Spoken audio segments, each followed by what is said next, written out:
Always tracking, always alerting. This is Storm Team 8.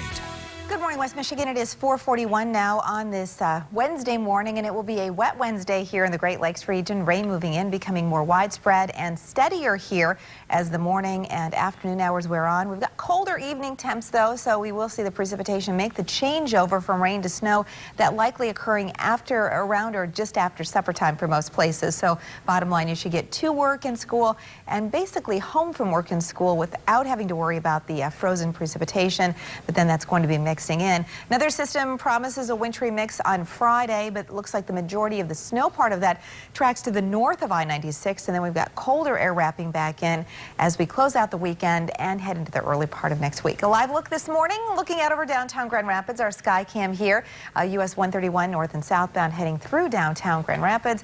You can see here the precipitation that's, at least the initial wave is starting to move into West Michigan. We do have an area of some more concentrated rain here, and that's out over the central part of the lake. And as we track the leading edge of that for you, that'll likely be arriving along the lakeshore before 7 o'clock this morning and to the US 131 corridor again, probably between 7 and 7:15. A little bit of a wider view here of the radar.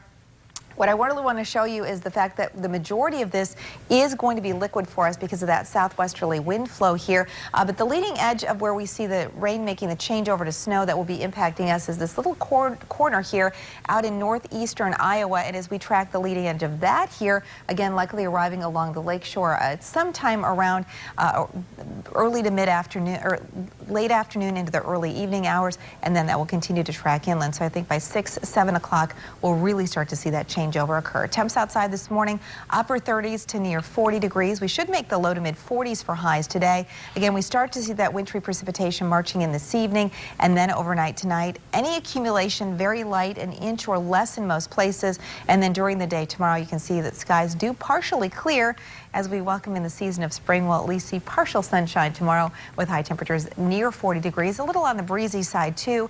Mid 40s here on Friday, so most of Friday looking pretty good right now. And the next system, it looks like the rain to snow mix for that one tracks mainly north of I-96, but we're going to keep a close eye on that system as it continues to move in. Breezy, turning colder here. Look at this by the end of the weekend, 27 the high on Sunday. Low 30s for Monday, Tuesday, and Wednesday. And you can see we're definitely taking a giant step backward when it comes to our temperatures here as we head into the end of the weekend and the early part of next week. Yeah, because it really seems right now like there's hope and that, you know, oh, we've reached somewhat of the end and, you know, it's all downhill from here. No. Don't Temperatures believe will that. be downhill from here, but Yeah, no that's doubt about about it. that. Yeah, unfortunately. All hopes are dashed, Emily. All hopes are At dashed. least we're doing what we really had hoped, and that is a slow meltdown of the snowpack. Yes. Which has been really a blessing. So, you know, the sunny days, it just, you know, temperatures don't get too warm, but we lose day by day some of the snowpack. That is really a blessing. I think you're right. I've noticed that as well. I think I'm about 40% of my lawn is showing now. So, Hey, is it brown or tan or green? It's kind of tannish. It's damaged. Yeah, I feel bad for all the people who live along the main thoroughfares, you know, where all the junk ended up. Their lawns are black. Yeah. Yeah, Gross. it's starting to melt off.